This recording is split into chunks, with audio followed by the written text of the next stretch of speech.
சங்கீதங்களின் புஸ்தகம் 29ஆம் அதிகாரம். பலவான்களின் புத்திரரே, கர்த்தருக்கு மகிமையையும் வல்லமையையும் செலுத்துங்கள். கர்த்தருக்கே அதை செலுத்துங்கள். கர்த்தருடைய நாமத்திற்குரிய மகிமையை அவருக்கு செலுத்துங்கள். பரிசுத்த அலங்காரத்துடனே கர்த்தரை தொழுது கொள்ளுங்கள். கர்த்தருடைய சத்தம் தண்ணீர்களின் மேல் தொனிக்கிறது.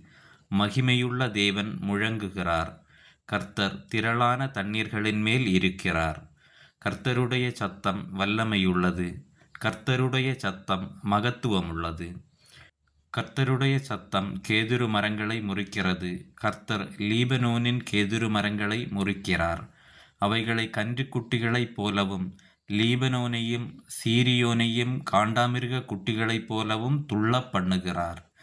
கர்த்தருடைய சத்தம் அக்கினி ஜுவாலைகளை பிளக்கும். கர்த்தருடைய சத்தம் வனாந்தரத்தை அதிரப்பண்ணும். கர்த்தர் காதேஸ் வனாந்தரத்தை அதிரப்பண்ணுகிறார். கர்த்தருடைய சத்தம் பெண் மான்களை ஈனும்படி செய்து காடுகளை வெளியாக்கும்.